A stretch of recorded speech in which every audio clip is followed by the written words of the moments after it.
we really do feel good about the room. We just want to bring in some extra competition to let things, you know, shake out and see who, you know, at the end of the day, the best guys will play. But, you know, I think Nakobe's done a great job.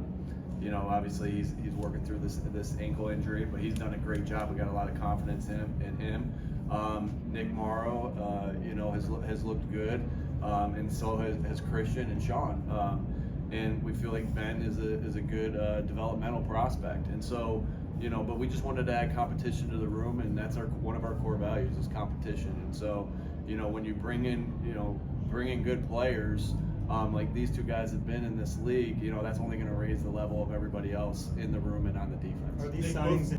Shoot, no. I mean, again, like I said, I feel really good about the room. Just wanted to get some competition in there. I feel really good about Nakobe. When he was out there, he was doing a nice job running the defense. You know, being in position to make plays.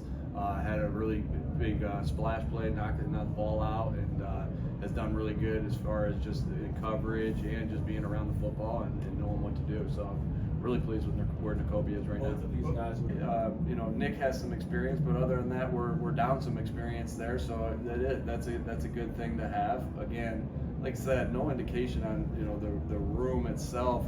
Pleased with the room. Just wanted, you know, we were low at numbers there, and we wanted to bring in some competition to further, you know, drive the level up, because that's all that competition does. That's why it's one of our core values. So, and like you said, you know, they have experience, and that's a good thing. Linebackers, you know, is a position that they got to know, you know, what everyone's doing. You know, it's so, you know, it's going to be a working process to get these guys up to speed. We are confident in the studies that we've done on these guys that they are smart football players, that you know, should be able to get caught up to speed. That's our job as coaches, to make sure that the job description for them is very clear, and so there's no questions. But you know, they're the quarterback of the defense. You know, them and the safety. So you know, there's work to be done. When you bring in guys, when you mind, you know, you can ask Howie more about that. But that was definitely on our mind. Like, hey, when we had some things last year with some injuries, and obviously a little bit different situation, but we had some injuries last year, and you know, we wanted to make sure that we had some depth in competition at the defensive line. We brought in two guys, veteran guys last year, obviously at a different time, but you know, you think about those decisions, and of course Howie and I would talk about everything, and you know, talked about that and what we did last year around game 8 or 9. When you bring in players, you know, that's always the tough part of the job, because you know, Davion's worked hard. You know, he's worked really hard to, you know, be in a position this year to be on the 90-man roster and fighting for a spot or a practice squad spot. And you know, sometimes you have to, you know, that's a hard part of the job, and it's not one we take lightly. And we try to communicate with them.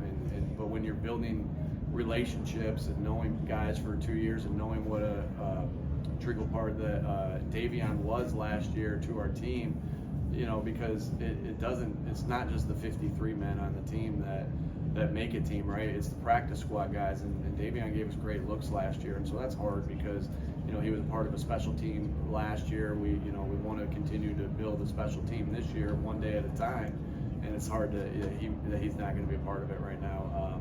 But you know, Deion Kane's back, you know, so you never know. You never close the door on anything, and you know, we know his body work. We know the type of person he is, so you know, we'll see how everything plays out. What's the plan?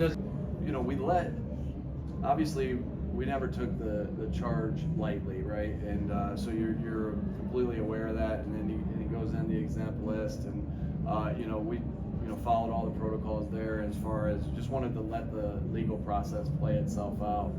And I think just at the end of the day, you know, we let, you know, the legal process and the league's decision to take him off the exempt list, you know, kind of make our decision, right? And so, you know, my experience with Josh, you know, has been nothing but positive. He's been a great teammate, and you know, done his job, and the guys love him on this team, and so. My experience with him has been great, and you know, we're happy to have him back. He's and I don't want to. I'm not going to say, hey, this many days and he's not out, because everybody's body heals a little bit differently. But we feel like it's close and that he's close, and it's not too many more days before he's back. But he's working really hard to rehab, and I can't say enough about our trainers and doctors, led by Tom, of just how good they are at getting guys healthy when they do get nicked. And so hopefully it's